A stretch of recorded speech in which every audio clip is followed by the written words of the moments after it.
pack up your jandals and your chili bin. Kiwi holidays are back big time, bro. Thousands of people will travel across the ditch tomorrow as New Zealand opens its borders to Australia for quarantine-free travel. How about that? Yay! But which country is next? For more on this, we're now joined by travel expert James Wilkinson. James, this is very, very exciting. The PM has hinted at a travel bubble agreement with more countries. Where and what timeline are we looking at? Well, good morning. Yeah, very exciting. Quarantine-free travel to New Zealand starting midnight tonight. No flights, but first thing tomorrow morning. We know Air New Zealand's saying something like 5,000 people are travelling across the Tasman just tomorrow on 30 flights. Really exciting. But we know that the PM has talked about travel bubbles with Singapore. We know that's heavily on the cards.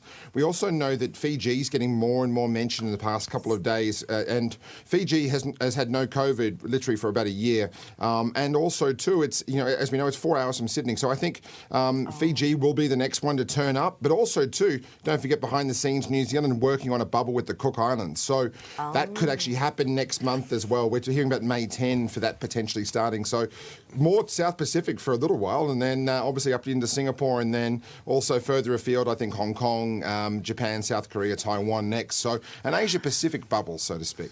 And Fiji's great because it's so popular with families. It's such a great family holiday. Take the kids, they love it there. Yeah.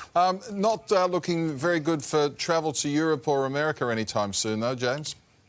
Well, reading between the lines, Alan Joyce is still sticking with his October timeframe, as we know, for Qantas restarting long-haul flights. So we'll have to see how that works. It will come down to vaccines, won't it, in terms of if you're vaccinated, can you travel? Do you need to quarantine when you get home? We know that the PM flagged that on Friday in terms of maybe at-home quarantine, whether it's 14 days, whether it's 7 days. We don't really know yet. But also, too, it's a case of where do you want to go, isn't it? Like, if it's a bit doom and gloom in some countries, not going to be rushing over there to go and visit them when restaurants are closed and bars are closed. We know in London with Philip's funeral that we know that pubs opened up their beer gardens again a couple of days ago. So it's a case of, you know, how fast. US, we know, is vaccinating very, very quickly at the moment. That's so true. US is probably a bit more likely than Europe, I'd say, at this stage, if they are going to be vaccinating that fast. But I think free-flow travel is still a couple of years away. But you know what I mean? We haven't really had free-flow travel for a while. I mean, you go to Africa, you've got to have 4 or 5 different jabs of different things. So it is a bit of a case of, you know, have jab, will travel. We'll see how far that takes us.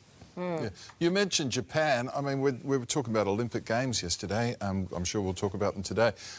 How realistic is that? Because they've still got a coronavirus boom up there, haven't they?